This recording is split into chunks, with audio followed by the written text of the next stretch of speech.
Corner Church, Pastor Andre here. Listen, I hope you're all doing well this Sunday morning. Listen, thank you for taking this time to tune in and be a part of this morning's message. Listen, this morning for the message, we're actually going to be replaying a message that I preached last year. One of my favorite messages that I preached last year was, I believe, in March. It was during our series called The Heart of a Leader, and I preached a sermon called Don't Give Up. And it really was a great, encouraging message. And so we're going to watch that again this morning together. Listen, I encourage you, take a minute, click share. Let's work together to rope in some more folks. And certainly, let's see how God can use this message again to bring encouragement, bring a lifted faith, and bring just some focus into our life in this time. All right, y'all? Listen, next Sunday is where we're going to start our series called Revive, our corner group series for the fall. And so where we would have been starting today, we're now going to take that whole series and push it back 1 week. And so our groups, everything, we pushed back one more week. Okay, y'all? But listen, enjoy this message. I look forward to seeing y'all next Sunday as we gather again for worship. But listen, y'all, allow God to use this message again to stir fire and stir just such hope inside of you. All right? Enjoy.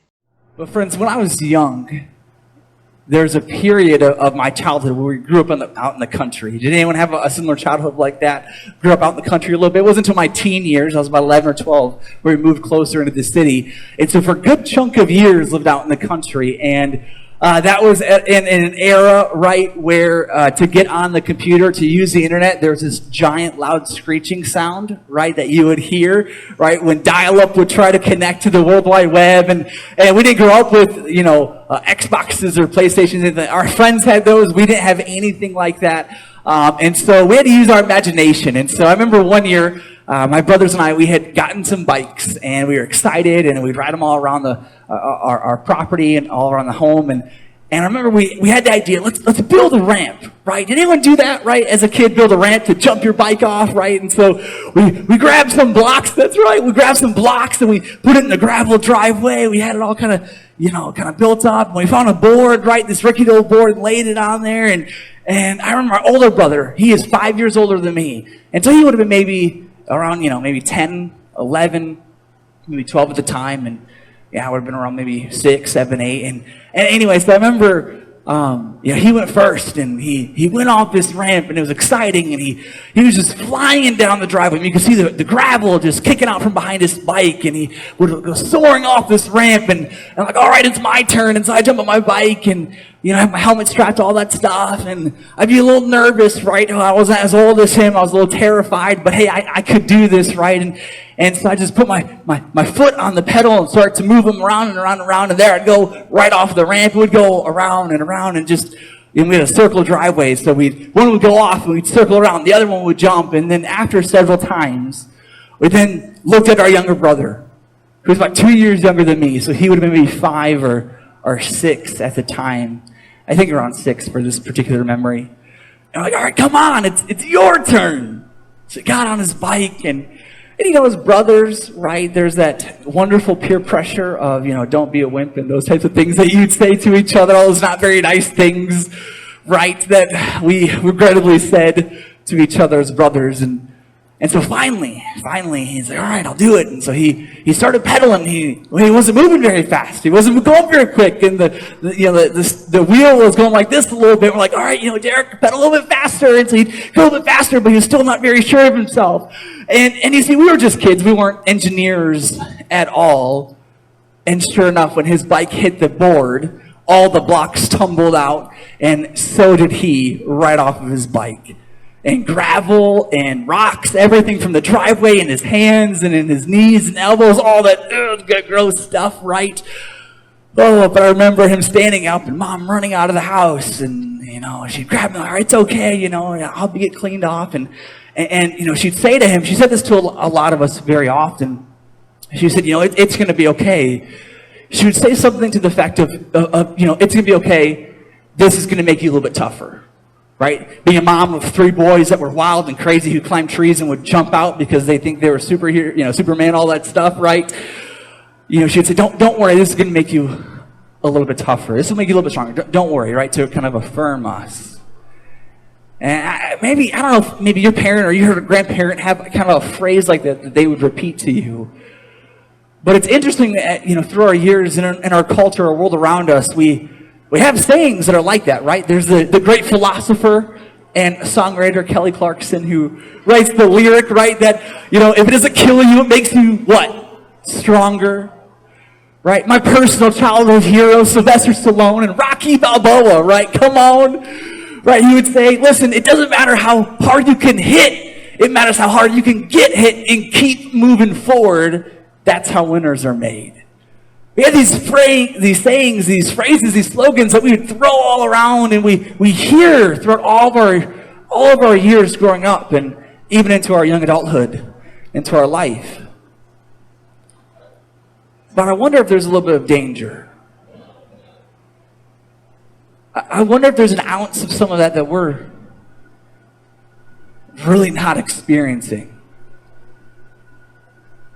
I wonder if there are actually a lot of things that we walk through in life that don't make us stronger. Because we're kind of experiencing that. Or we have a friend who betrays us. And it doesn't make us really quick to go out and trust another person. No, it makes us more hesitant to trust someone else. Someone we love lies to us. And so we lose confidence in ourselves. We don't all of a sudden become more confident or more believing. No, we second guess. We become more skeptical. We have passion or excitement for a new job, but then the boss isn't who we thought, or some things happen, and so all of that passion is not set more ablaze, but it is quickly stomped out. We run into difficulties in our marriage or dating relationships or with our kids, and oftentimes it doesn't really push us to become better, right? Or stronger or greater in that kind of role, but it actually kind of oftentimes we settle and we just kind of cruise through those seasons. And so I guess in some way you could say hardship is making us tougher, but not in the way that we mean it by. It's making us more calloused. It's desensitizing us to our humanness and to our emotions. And so we become people who hide what we feel. We become people who try to guard ourselves against being hurt again. And so this reality, if you watch, these generational shifts over the last century, you'll notice within the last 40 to 50 years, this powerful shift, this awakening and this realization of this reality and how it has already begun in some monumental ways to shift the way that we live as human beings, especially in this culture, in this country. We've become individuals who highly value happiness and we highly value pleasure because we understand the reality that hardship comes and it's likely going to crumble us like rocks, so we might as well enjoy the moments that we can. And so we justify behavior by what? Saying it just makes me happy. Oh, that just makes me happy. We pursue ideas or lifestyles or identities, whatever it is, all for the reason that it would make us happy. And we've even allowed this really interesting, this new emergence of a parenting style. In the last 20 years, the last 2 decades, we've seen a whole new parenting style emerge that is quite normal. We've all heard of the term the helicopter parent, right? Who's always around their parent trying to keep them safe, all those things. We've heard of that term, but in the last 20 years, this new idea has emerged to become lawnmower parents, which I'll say I'm not a huge fan because it doesn't really sound all that interesting. But this lawnmower parent, someone who goes ahead of their child and cuts down anything that would stand in their path to make it smooth, easy, and comfortable and as happy and as fun as possible. And so as parents, we feel like we're doing a bad job if we see our child who's sad or if they're unhappy. We feel like we're failing if they're uncomfortable with something. And because of this, in the last 40 to 50 years, this major shift in our culture and the way that we view the world, And as a reality, listen, this is the point I'm trying to get to, is that as a reality of all of these things, we become very quickly to give up and to quit. We become people who very quickly will quit a job if we're unhappy, if we don't like it. We're people who very quickly will walk away from a friendship or relationship if it's not making us happy or making us feel satisfied at the end of the day. We're very quickly willing to throw in the towel on all sorts of things. You name it. And what we're failing to realize is that this is eroding us in so many ways. This is dissolving so much of what actually God is trying to do within us and what he is trying to do through us. There's this powerful moment in the Bible, and maybe you know it. In Genesis chapter 25, there's this moment where these two brothers who've been fighting their entire life have a moment where one takes advantage of the other. If you want to grab your Bible and open up to it, as also, of course, will be here on the screen. But these two brothers named Jacob and Esau, their father was Isaac, and Isaac's dad was Abraham, and so kind of following the lineage, right? And then Jacob is the father of Joseph, right? And so kind of following the story of the Bible a little bit. But here in this moment, perhaps maybe as teenagers or young adults, there's this moment where Esau, the older brother, who has a great privilege and a great honor as the older brother to one day assume authority and assume leadership of their family and their tribe. One day when Isaac passes away, Esau will kind of take the reins as the leader of their people. But his entire life, Jacob was jealous. So there's this moment in verse 29, we'll read it together. It says, once when Jacob was cooking some stew, Esau came in from the open country, famished. He said to Jacob, quick, let me have some of that red stew. I am famished. And that is why he was also called Edom. Jacob replied, first sell me your birthright. That is that privilege I just talked about. Look, I'm about to die, Esau said. What good is a birthright to me? But Jacob said, swear to me first. So he swore an oath to him, selling his birthright to Jacob. And so pause there for a moment in this story. He comes in famished. He comes in starving. And his stomach is making that rumbling noise, telling you that it's hungry, that it is starving, right? He is to that point where if he does not eat or consume anything, he believes he's going to die. He's so hungry, but he's not going to die. But his stomach is controlling his body, no longer his mind. His stomach is telling him what he really needs in this world and what he really needs and what his priorities are. So Jacob sees this opportunity. He says, listen, how about you sell me some of that birthright and that stew that you're smelling? I remember being a kid and going into grandma's house and smelling freshly baked bread. Anyone have a memory like that? Going in and smelling this stew, and he says, I'll give you some of this. You just got to give me your birthright. And he takes the deal. And then it says this. It says, then Jacob gave some bread and some lentil stew, and he ate and drank and then got up and he left. And it says this is so important. So Esau despised his birthright. He despised it. He thought it was worthless to him now. That a bowl of soup was worth more than this, and he was so quick just to give it up. And it says that he despised. I bet you if you were to back up in time and were to ask him in that moment, do you think your birthright is worthless? He would never say that. But because he was so quick just to give it up, God tells us that, listen, in his heart, it was worthless to him. There's this deep reality that I hope we're beginning to realize this morning, is that when we are so quick to race to the solution of just giving up, we're communicating to God, to ourselves, and the people around us, then whatever that is that we're trying to give up on is just worthless to us. That we despise it.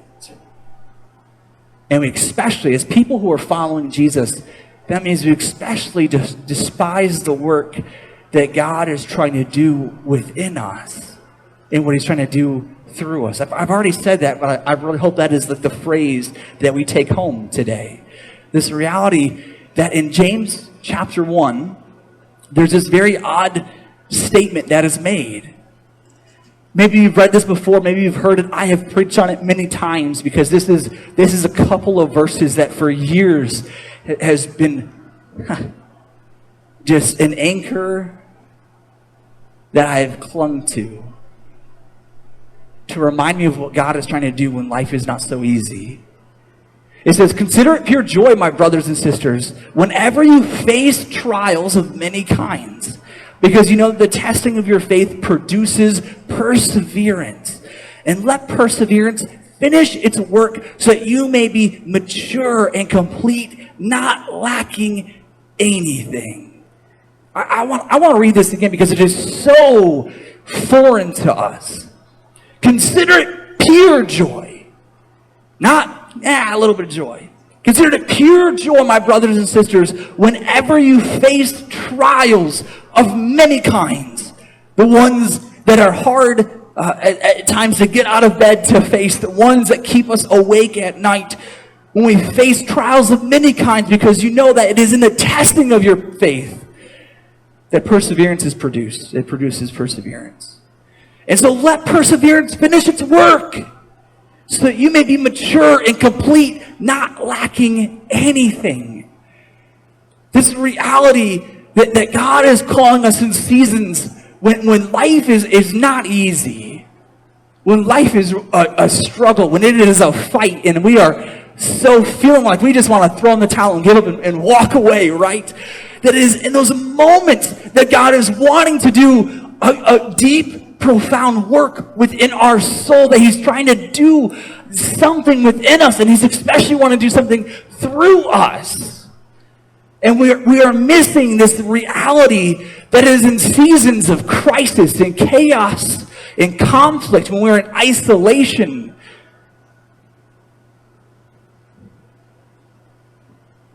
That we are in a moment where we're broken before God. And we're saying, God, I don't know what to do. I need your help. I don't know what to do. I am lost. I'm confused. I don't know where to go next. And it's in those moments where we are ready to finally receive and be taught a lesson or a value or a principle of life from God. And we don't like the waiting. We don't like the tension we feel. But it's in those moments where God is trying to shape us. He's trying to make us more like him. The way that we interact with our relationships, what it means to really love unconditionally, what it means to serve, what it means to be a blessing, what it means to all of those things, what it means to parent, all of those values. I mean, you bring this across every aspect of your life. And when life is not easy, it's in those moments where God can grab a hold of us. And for years in our discipleship, for years in our following of Jesus, we believe this lie. One of my favorite authors, his name is Dallas Willard. I call him a modern day American C.S. Lewis, okay? I don't know if he gets that title from anyone else, but he gets that title from me. And he writes all sorts of books, incredible, profound teachings of our faith, what it means to follow Jesus. One of my favorite books that he writes is called The Great Omission. If you're looking for a great book, read this one, The Great Omission. And he says that we have greatly omitted perseverance. We have greatly omitted what God is trying to teach us in seasons of hardship. Because Jesus never said that life would be easy. He never said that life was going to be a cakewalk, but he did say that as a follower of him, that he would bring a wholeness to our soul and to our being, and that when we leave this earth, we would be in eternity with him. He never promised us all of these profound favors and these blessings, that we'd be super wealthy, that every wish of our heart that would give us all the things of the world would be granted to us. He never promised any of that stuff. When we look at the life of the disciples, we read that they were hated, they were ridiculed, all of these things. That's why he said that blessed are those who are persecuted. And Jesus said that. There's this reality that God is looking to bring about a sense of maturity in our soul, and we missed it. Which is why for so many years we walk around as people following Jesus, and we walk into seasons of hardship, and there's no stability within us. There's no peace, there's no joy, there's nothing, there's no matureness of character that comes from Christ, that he is trying to form within us, that he can only form in seasons of hardship. And we're like taking an axe and we're cutting off the possibility of him growing anything within us. We're closing the door, we're slamming it in his face, because we're so quick to give up and to walk away. We're so quick to say, you know what, I'm done reading my Bible. I'm done praying, because I don't see anything coming from that. I don't hear God talking to me. I don't hear nothing. And so I'm just going to kind of do my own thing over here. You know, I go to church, but really, like, God isn't helping me at all. He's not really doing anything. He's not fixing my kids or fixing this problem in my life. So I'm just going to keep on going back to doing things my way and how I want to do it. And so often we shut the door so early, and we miss out on the growth that God is trying to do within us, the matureness of our soul. The matureness of our soul. And so I urge us, friends, as people following Jesus and hungry for him in seasons that are really uncomfortable. The seasons are like, I can't wait until this is over. I can't wait until this is behind me. Oh my goodness, I just need this to be done. In those kind of days are when God grows us the most. Not when life is good, but when life is bad. I urge us to grab a hold of that reality. And the other reality, listen, this is so good, this is so important. Because this entire series has been about us wanting to be used by God, right, church? Right, amen, come on. I'm not the only one here, amen, right? This whole series is that we want to be people who are usable by God. Usable by God. We often think God's not going to use me because we leave ourselves unusable, unaccessible to God. We say, I'm going to stay over here. You go do your thing over there with those other people. I'm going to keep myself over here. No, we want to become usable and accessible to God. And there's this reality, friends, that is our perseverance and our endurance that communicates our faith to the world around us more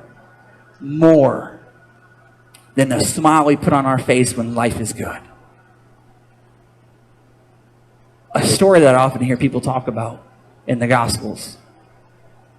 Doesn't matter if they're a Christian or someone who's on the fence or not really wanting anything to do with Jesus. But a story that I hear a lot of people know is a story when Jesus grabs his disciples and they get in a boat, and you already know the story I'm about to talk about because it's that familiar. And they go on the lake, and a storm comes, and the wind is howling, the waves are crashing in, and the disciples are terrified that they're going to die. They're hollering, they're screaming, we're going to die! Oh my goodness! Grab the bucket that's coming in! We're going to sink! Oh my word! And then they all look at Jesus, and he's what? He's asleep. They run over Jesus! Jesus! Oh my goodness! We're going to die! And Jesus, what? He wakes up, and he doesn't start wigging out either, does he? I wonder if he gets a yawn in. Like, he gets up and he looks, and he's like, oh, you woke me for this. Okay. And then what? He speaks, and he tells the wind to stop. He tells the waves to take a chill, and everything is calm.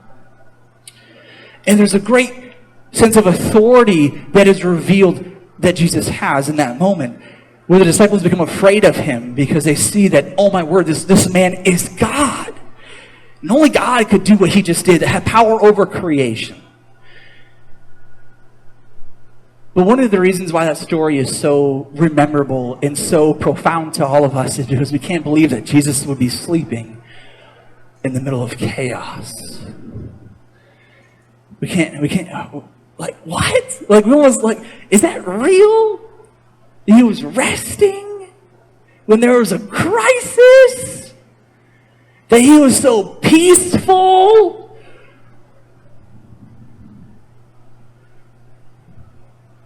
You see, our children, our grandchildren, our friends, our relatives, our neighbors, and our coworkers, they will take a lot of notice when our life has been turned upside down, but there is still a great sense of peace and stability in our soul. That they will see the God who we serve and follow, not when life is great, not when we're just chipper, we're just skipping on our way to work. No. They're not going to see God in those moments. They're going to see God in us when life is just falling apart. And we are not consumed by it. We are not taken away by it. We are not held hostage by it. But we are showing them that the strength I have told you I have in Christ, yet this is what it looks like. The peace that I have from following Jesus, yet this is what it looks like. This is not all talk. This is real. Warren Buffett said that you find out who's skinny dipping when the tide goes out.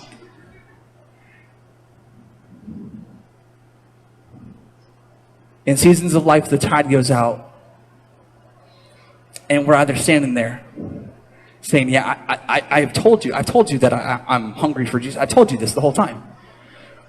Or we're standing there exposed. And they see it. They see that we're a fraud. That is why in the last year and a half, many people have kind of exited the church. They've kind of wanted to walk away from this whole Jesus stuff because the tide went out. And they realized for themselves, and others realized too, that they were just kind of going to church because they were doing a social thing. They're socially expected to go. So that's why they went. Their mom, their grandma, their friend. As a Bible Belt culture, you go to church on Sunday. And now we didn't have to, so now we're just going to do our own thing.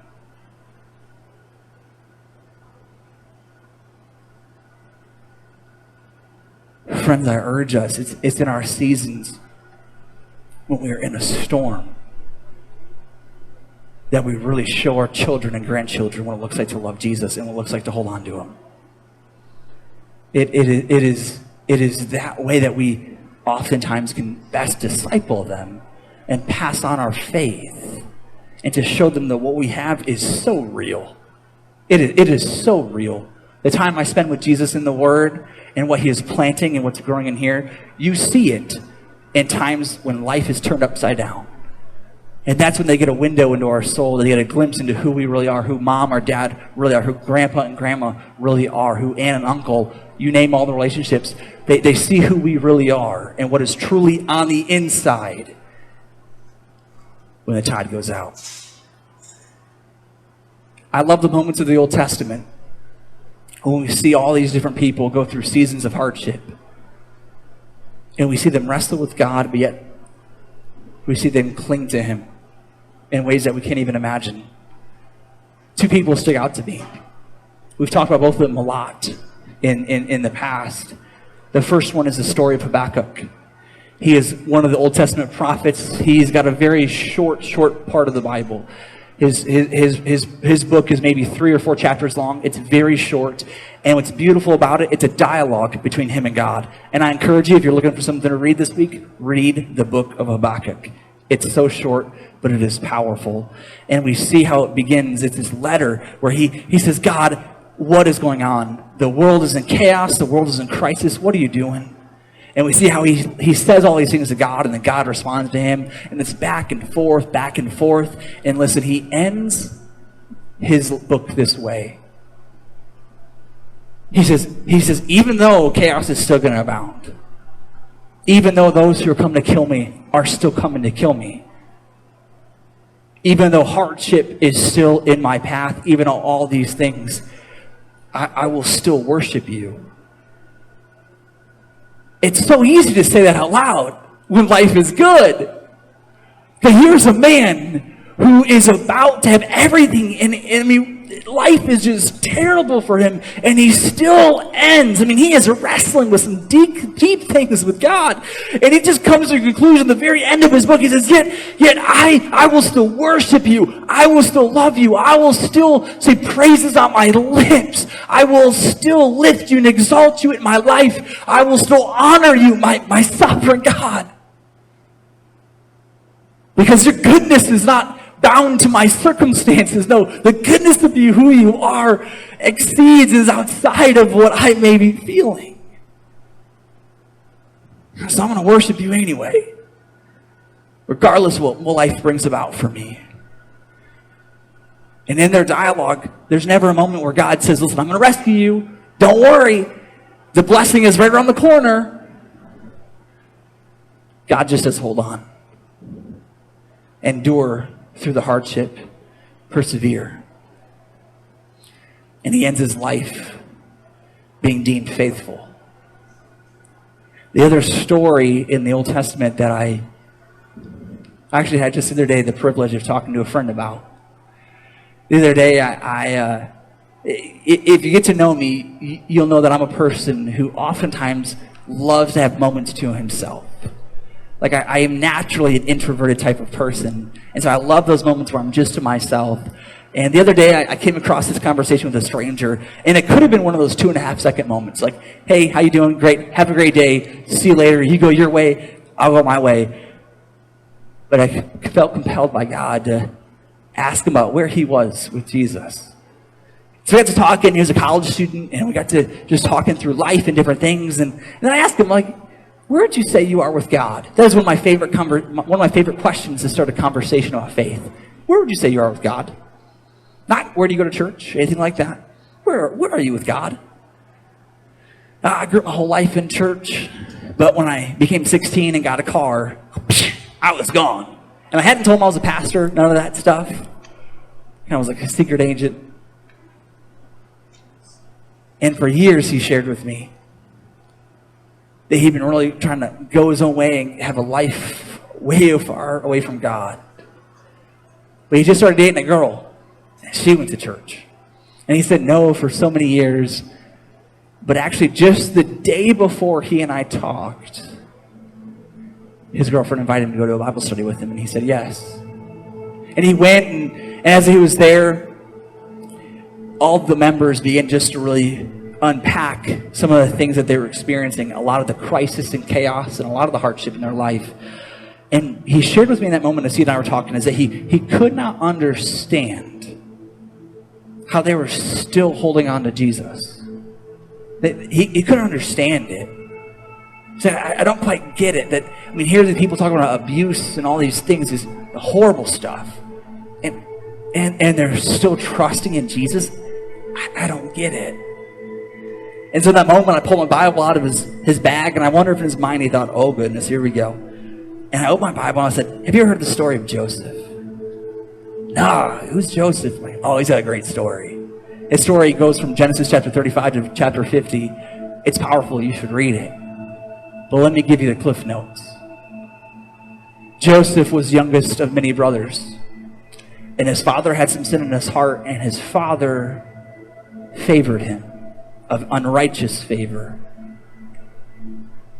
And what happened was all of his brothers got angry and hated him, and so they ended up actually beating him up and selling him as a slave. And they lied to their dad and told him, hey, listen, Joseph was killed. Well, Joseph was taken away, and through all this time, he was like, God, what is going on? What is next? Taken away, and he was brought as a slave to a man named Potiphar. And this Potiphar was a great leader in Egypt, and Potiphar used him in his household, and he used him rigorously, and he was worked to the bone. But for some reason, Joseph still loved God. And enough, he actually, after over time, he got some favor in Potiphar's eyes, and so Potiphar elevated him to a kind of a great role where he leaded other slaves in his household. But there came this moment where Potiphar's wife tried to take advantage of him and to be in bed with him, but he said no. And he ran away. The Bible also says that he dropped all of his stuff and he sprinted out the door. And that woman then lied. Said that he tried to take advantage of her. And so he was thrown back in jail. Many of us would have walked away from God at this point.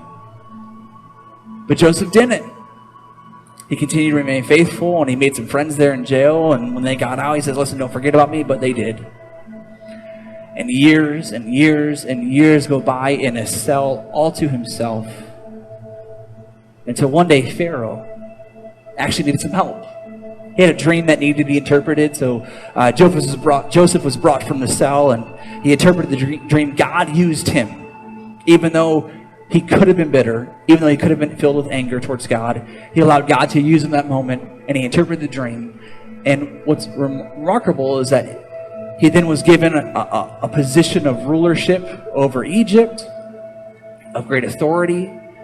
And the Bible tells us that he began to lead, and then he actually eventually got married and had a family. But that's not the end of Joseph's story.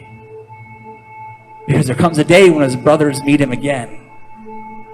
And many of us, when we got the strength and the power, when somebody has hurt us comes and we see him again, we love to strike them down. We like to get justice and revenge. But when Joseph's brothers came back, he didn't do that. It says that he actually cried. He didn't clench his fists. He didn't grind his teeth. It says that he wept when he saw them. He could not contain his emotions. Well, he hid his identity from them, and he tried to decide what to do, and so he tried to figure out how they felt about him, and he heard that they had regretted what they had done to their brother, and it's then that he discloses who he is to them. And they are reunited again. And they celebrate, they're overjoyed, they bring their dad and their family the rest back to Egypt, all these things. But that's still not the end of the story. Because one day, dad passes away, and now his brothers are terrified because the one who would have held him off is gone. And so in all their fear and trembling, they meet and talk with Joseph. And you know what Joseph says to them? He says, what you intended to harm me, God used for good. What you intended to destroy me, God built me up. What you intended to take me down, God used to elevate me. I mean, we're not talking about a week. We're talking about a lifetime of a person. And he still comes to the end of his days with a heart that is faithful to God and faithful to being who God called him to be. It is so important that as we go through seasons that are really hard, where we pray and we ask God to do something and he's not, and we're still waiting, it is so important is that we say to our enemy, listen, what you intend to take me down with, whatever you intend to divide me with, whatever you intend to ruin me with, listen, God is going to take all of this hardship. He's going to bring about this rebirth within me, and he's going to use it for his glory. I mean, that's what it means to be fully surrendered and fully usable to God. When we choose to be people who endure, when we throw up that slide, the next one, when we choose to be people who endure, and we choose to be people who have a heart that is faithful to God in times of trouble when he's trying to work within us and work through us. A heart that is faithful to God's work in times of trouble. And this is what it means to endure. To lean heavily into time with Jesus. I mean, morning, middle of the day, night, lean in and spend time praying and just bring our heart to him. And just saying, God, I don't know what's going on, but I trust you. I love you. Would you teach me? Would you build me? Because the season I am in is not forever. This 1 year may be hard, but the next 50 of my life, I want to honor you. I want to come to the end of my days being deemed as faithful. King Saul, in 1 Chronicles chapter 10, I think it is, when he dies, you know what it says? Is that he was unfaithful to God. It doesn't talk about anything else in his life. His memoir is that long. None of his achievements, nothing. Later in his life, as his heart becomes hard towards God, it simply says his last statement, what would have maybe been said on his tombstone, was simply that he was unfaithful to God.